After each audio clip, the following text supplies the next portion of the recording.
नमस्कार दोस्तों। तो कैसे हो आप सब। मेरे ऑडियो वॉइस चैनल में आपका हार्दिक दिल से अभिनंदन है। एक नई कहानी के साथ मैं आपसे फिर से रूबरू हुआ हूँ। कहानी का शीर्षक है आपसी फूट के कारण पिटे। हरियाणा प्रांत के गुड़गांव जिले में एक छोटा सा गांव है।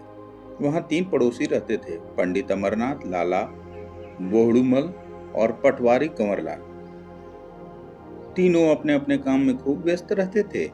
व्यस्तता के कारण कई बार तो ऐसा भी होता था कि वे कई कई दिनों तक एक दूसरे से मिल नहीं पाते। घर गृहस्थी संबंधी इतने काम होते कि मिलने का अवसर कम ही मिलता, लेकिन फिर भी वे अपना समय हंसी खुशी व्यतीत करते थे। एक बार पास के ही एक शहर में दीपावली के अवसर पर मेले का आयोजन हो रहा था। सर्वप्रथम पंडित जी को यह समाचार मिला। उन्होंने अपने दोनों पड़ोसियों को यह समाचार बताया और वे तीनों मेले में जाने की योजना बनाने लगे। काफी विचार विमर्श के बाद वे तीनों मेला देखने के लिए निकल पड़े। उस समय यातायात के ऐसे साधन तो उपलब्ध नहीं थे जैसा आजकल है। न बस थी, न कार थी, न ऑटो थे और यहाँ तक कि रेलगाड़ी भी नहीं थी। लोग पैदल ही यात्रा करते थे। अतः इन तीनों ने भी पैदल मेले में जाने का निर्णय लिया। उन दिनों कुछ खास लोगों के पास घोड़े और बैलगाड़ी की सवारी हुआ करती थी।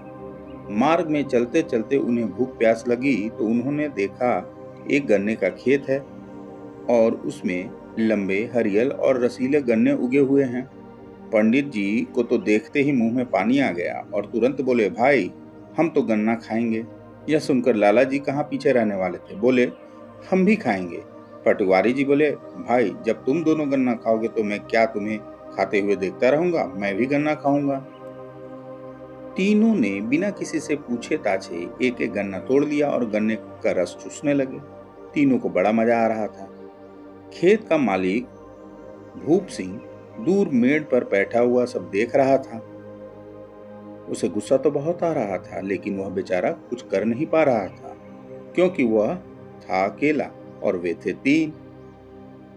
वह बैठा बैठा सोच रहा था कि मैं कैसे इनको समझाऊं कि बिना मालिक से पूछे किसी की वस्तु ले लेना चोरी कहलाता है और चोरी का फल दंड होता है। एक उपाय सूझ भी गया। उसने सोचा सर्वप्रथम इन तीनों में फूट डालकर इनको अलग अलग किया जाए। वह दौड़कर उनके पास गया।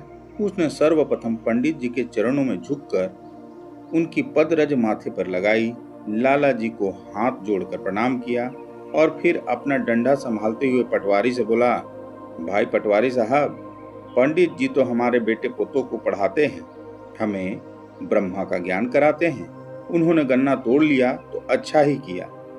लाला जी से हम चीनी, नमक, तेल, गुड़, दाल आदि उधार लेते हैं, अतः उन्होंने गन्ना तोड़ा तो चलो अच्छा ही किया।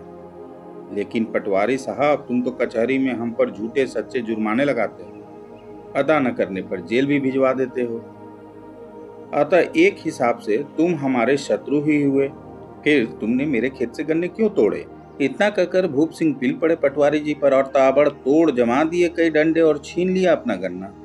जब यह दुर्घटना घट रही थी तो पंडित जी और लाला जी चुपचाप खड़े खड़े सब देखते रहे और मन ही मन सोच रहे थे कि यह किसान पटवारी को पीट रहा तो पीटता रहे, हमें क्या लेना देना।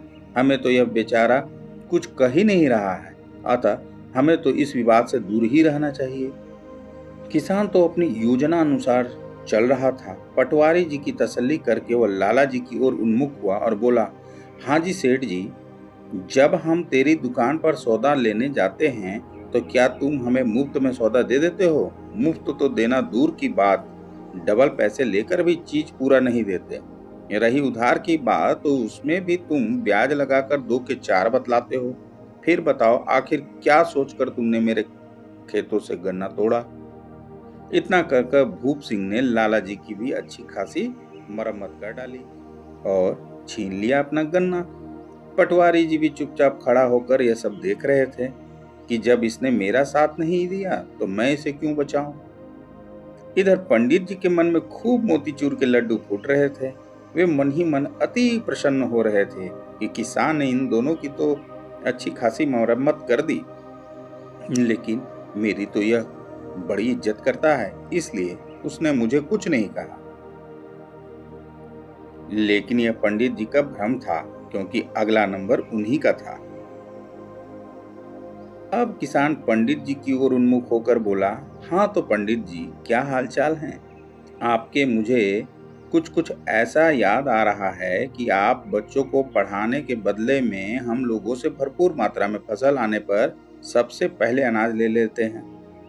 और मुझे कुछ ऐसा भी याद आ रहा है कि एक बार सूखा पड़ने के कारण हम आपको अनाज नहीं दे पाए थे, तो आपने उस वर्ष मेरे बेटे को पढ़ाया ही नहीं था।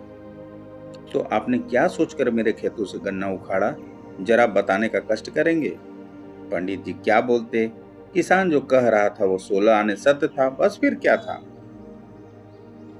किसान ने शुरू कर दिया अपना कार्यक्रम और छीन लिया अपना गन्ना।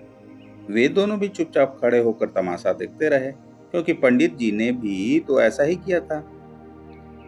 इस प्रकार तीनों पड़ोसी आपसी फूट के कारण अलग अलग पिटे, तथा उन्होंने काम भी पिटने का ही किया था, क्योंकि बिना पूछे किसी की वस्तु लेनी चोरी होती है, और चोरी का फल तो आप सबको मालूम ही है। हाँ, यह भी जरूर था कि अगर वे तीनों आपस में एक होते तो पिटाई से बच जाते और क्षमा आदि मांगकर चोरी का पश्चाताप कर लेते, और किसान की हिम्मत नहीं होती उन्हें पीटने की। अतः हम सबको आपसी फूट से बचना चाहिए। हमारे देश पर अंग्रेजों ने तो इतने वर्षों तक राज ऐसे ही थोड़ी ना किया था। उसके मूल में हमारी आपसी फूट ही थी। इसलिए एक नारा उस समय प्रचलित था, फूट डालो और राज करो। तो दोस्तों, मेरी ये कहानी आपको कैसी लगी?